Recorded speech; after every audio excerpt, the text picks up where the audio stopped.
अस्सलाम वालेकुम।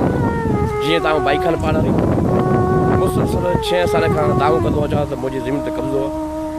हीअ कब्ज़ा माफ़िया तरफ़ां हीअ दीवाली पे चौदीवारी हीअ पहिरियां मोटल रोड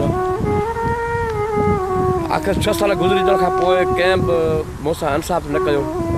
मजबूरन सिर तरी रखी हीअ मूंसां हिसेदार जेके मिसकीन बेरोज़गार से राति ॾींहं ते वेठा आहिनि सर्दी में।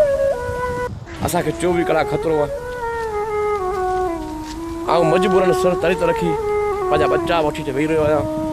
मुख़्तलिफ़ तरीक़नि सां मूंखे धमकियूं ॾिनी पयूं आहिनि, कूड़ केसनि में फासण जूं, मारण जूं, ज़मीन खसण जूं। ऐं chief justice of supreme court, chief justice Sindh high court, वज़ीर आला सिंध,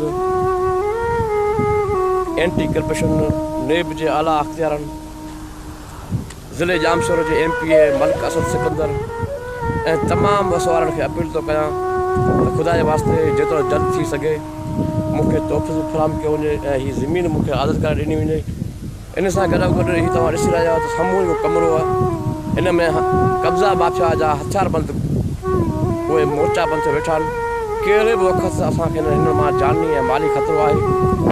अलाह जे वास्ते फ़ौरन कार्रवाई करे इन हथियारबंदनि खे गिरफ़्तार कयो वञे ऐं असांजी ज़मीन असांजे हवाले कई वञे। असां आख़िर कहिड़ो ॾोह कयो आहे जो 6 साल गुज़रण बावजूदि हिन आला इदारा, हेॾियूं तनज़ीमूं, हेॾियूं ह्यूमन राइट्स, इंसान हक़नि जूं तनज़ीमूं नोटिस न पियो वठनि। ऐं वरी बि अपील थो कयां त जेतिरो जल्द थी सघे मुंहिंजो मसइलो हल कयो वञे, ज़मीन जो कब्ज़ो छॾायो, ज़मीन मुंहिंजे हवाले कई वञे। कहिड़े बि वक़्तु मूंखे जानी तोड़े माली ख़तरो आहे। हीअ मुंहिंजी ज़मीन आहे 234 एकड़ आहे जेका M9 road Karachi motel road ते आहे। हीअ रोड तव्हां ॾिसी सघो था। हीअ साम्हूं सूरत जी फैक्ट्री आहे। एरा हीअ आहे नूरियाबाद, तालको थाणो बुलाखान, ज़िलो जामशोर।